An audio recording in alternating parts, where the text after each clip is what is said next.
आई गेल्यानंतर दुसऱ्याच दिवशी 5 लाख रुपयेसाठी सख्खे भाऊ एकमेकांची शत्रू झाले. कालपर्यंत जी आई या घरात जिवंत होती, तिच्या असण्याने हे घर एकत्र होतं. पण आज आईच्या मृत्यूनंतर फक्त एका रात्रीत तेच घर पैशासाठी तुटलं. पैशासाठी तुटलं. आणि ज्या आईने आयुष्यभर आपल्या मुलांना एकत्र ठेवण्यासाठी संघर्ष केला, तिच्याच चितेची राख थंड होण्याआधी तिची मुलं 5 लाख रुपयेसाठी भांडण करत होते. 5 लाख रुपयेसाठी भांडण करत होते. सुंदर मराठी कहाणी आहे, शेवटपर्यंत नक्की बघा. तर नमस्कार मित्रांनो, मी संतोष कांबळे आणि आपण पाहतात SK टॉक मराठी. तर चला आपण व्हिडिओला सुरुवात करूया. एका छोट्याशा गावात सुनंदाबाई नावाची एक म्हातारी राहत होती. तिची 3 मुलं होती बरं का. मोठा मुलगा सुरेश आणि धाकटी मुलगी कविता आणि सर्वात लहान मिनल. घर गरीब होतं, पण त्या घरात प्रेम खूप होतं. सुनंदाबाई दिवसभर कष्ट करायचे, लोकांच्या शेतात काम करायचे आणि संध्याकाळी थकलेले शरीर घेऊन घरी यायचे. पण ती स्वतः कितीही दुःखात असली तरी तिच्या मुलांच्या चेहऱ्यावर दुःख येऊ द्यायचे नाही बरं का. ती नेहमी म्हणायची, माझ्यानंतर तुम्ही तिघांनी कधी वेगळं व्हायचं नाही बरं का. सतत म्हणायची आपल्या लेकराला.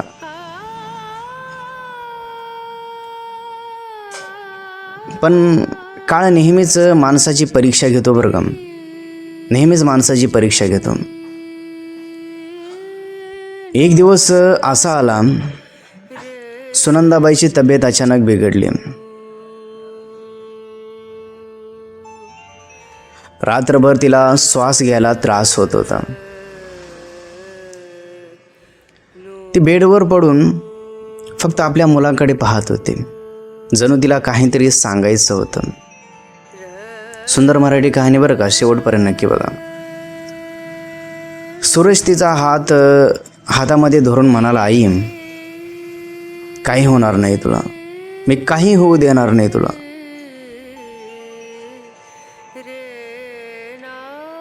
पण आईच्या डोळ्यात वेगळी शांतता होती. ती हळू आवाजात म्हणाली, माझ्या बाळांनो, मी नसले ना तरी तुम्ही एकत्र राहावा बरं का. भांडणे करून घेऊ नका. माझी एवढीच इच्छा आहे रे, की तुम्ही सर्वांनी एकत्र राहावं. आणि काही क्षणात आईचा हात थंड पडला आणि ती जग सोडून गेली. त्या घरात अचानक शांतता पसरली. आई गेली होती. दुसऱ्या दिवशी घरात नातेवाईक आले होते. आईचा फोटो समोर ठेवला होता. अगरबत्तीचा धूर हवेत पसरत होता.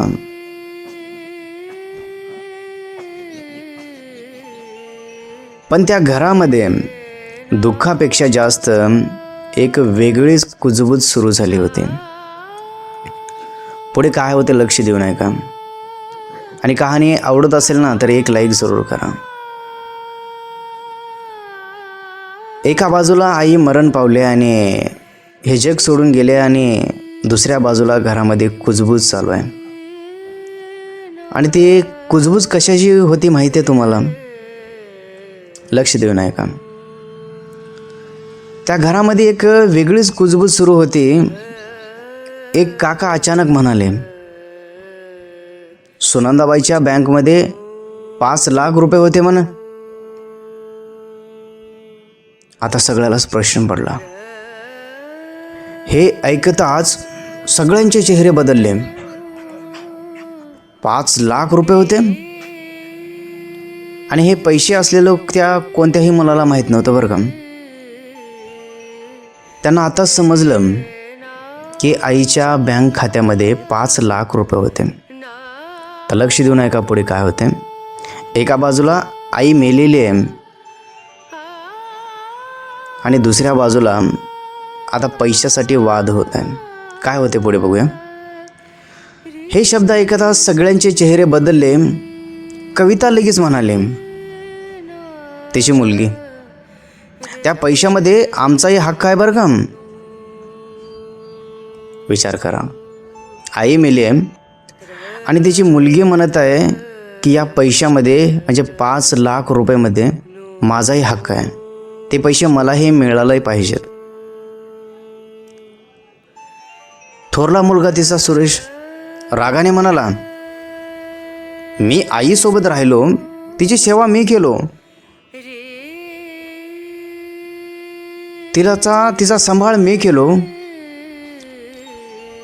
सुरेश रागाने म्हणाला, मी आईसोबत राहिलो, तिची सेवा मी केलो, तिला मी सांभाळलो, खायला प्यायला मी दिलो, आणि आता पैसे तुम्ही घेता का?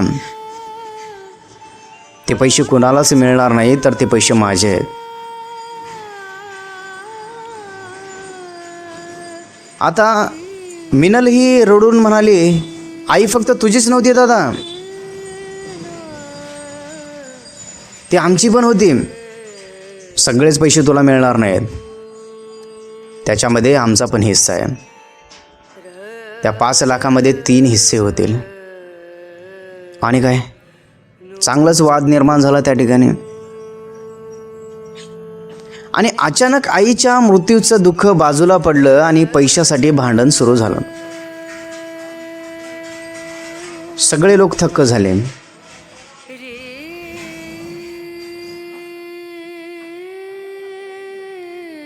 सगळे लोक विचार करू लागले. सगळे सोयरेधारे आजूबाजूला बसलेले आहेत, काही लोक आहेत गावातले, समाजातले काही लोक बसलेले आहेत. आणि त्या ठिकाणी पैशावरून वाद चालू आहे. हे आईकडे पैसे होते हे माहीत नव्हतं तेव्हा सगळेजण रडत होते आईसाठी. परंतु आता ज्यावेळेस त्यांना माहिती झाली की आईच्या बँक खात्यामध्ये 5 लाख रुपये होते, त्या आईचं दुःख गेलं बाजूला आणि यांचेच वाद चालू झाले. आणि भांडण एवढं वाढलं की मारामारी करू लागले. बघा, सख्खे बहीण भाऊ आहेत, एका आईच्या पोटातून आलेले. पैशासाठी वाद निर्माण झाला, हो, भांडण चालू झालं. म्हणतात ना, पैसा सख्खे तोडतो, आणि या कहाणीमध्ये हेच होत चाललं होतं.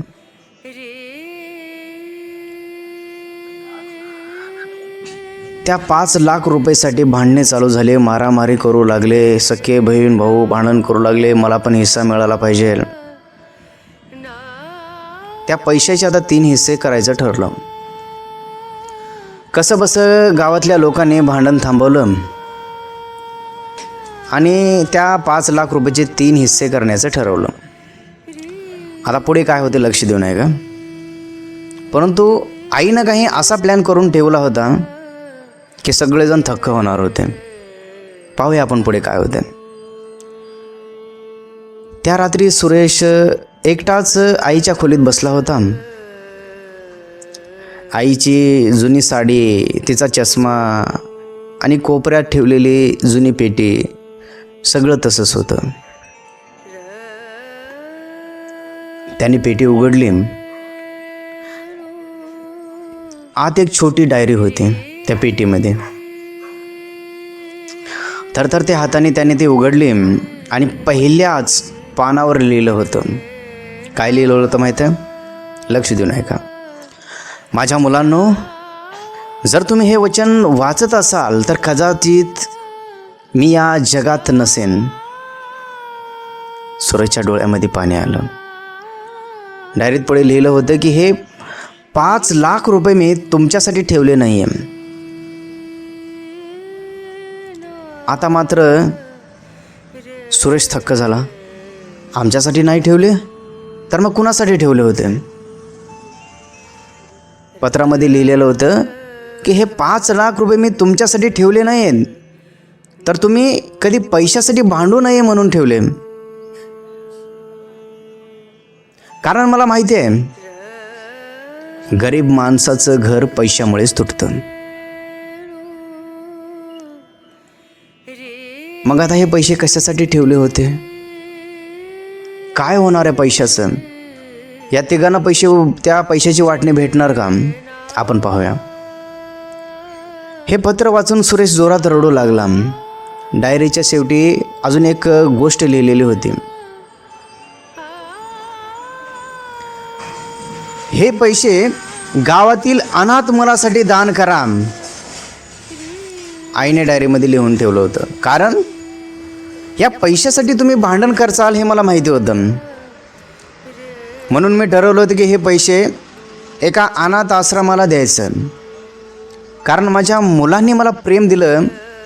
आता माझे पैसे कोणाच्या तरी आयुष्यामध्ये आनंद देतील ही माझी इच्छा आहे. म्हणून हे सर्व पैसे तुम्ही एका अनाथ आश्रमाला दान करा. हे वाचून घरामध्ये पूर्ण शांतता पसरली. सगळेजण शांत झाले.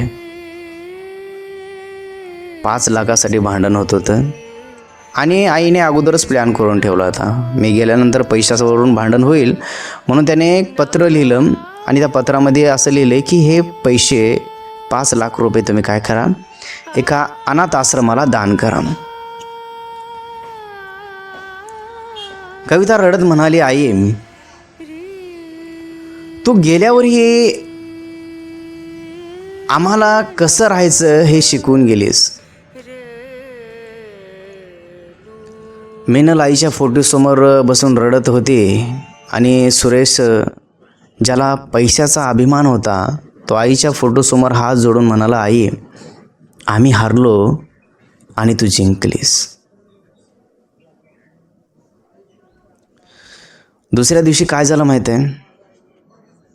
तिघांनी मिळून ते 5 लाख रुपये गावातील एका अनाथ आश्रमाला दिले. कारण आईने लिहिलं होतं त्याच्यामध्ये की हे पैसे अनाथ आश्रमाला द्यायचे. अनाथ मुलांना जेवण दिलं जात होतं. लहान मुले हसत होती आणि त्या क्षणी सुनंदाबाईचा फोटो जणू हसत होता असं सगळ्यांना वाटत होतं. कारण तिनं जाता जाता सुद्धा एक पुण्याचं काम करून गेली होते. तिच्या पैशाने त्या अनाथ आश्रमातील लोकांच्या चेहऱ्यावरती हसू आलं होतं. सुरेश हळू आवाजात म्हणाला, आई तू गेलीस पण आज पुन्हा आम्हाला एकत्र करून गेलीस. त्या दिवसानंतर ती 3 भावंड पुन्हा कधी पैशासाठी भांडली नाहीत. कारण त्यांना समजलं होतं घर पैशाने नाही तर आईच्या प्रेमाने टिकतं.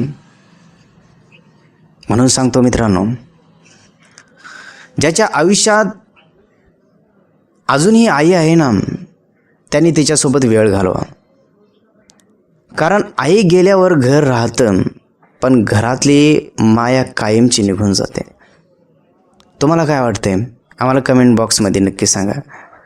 आणि हो, ही कहाणी जर तुम्हाला आवडली असेल तर एक लाईक जरूर करा. तर चला आपण भेटूया आणखी नसेच नवीन व्हिडिओमध्ये.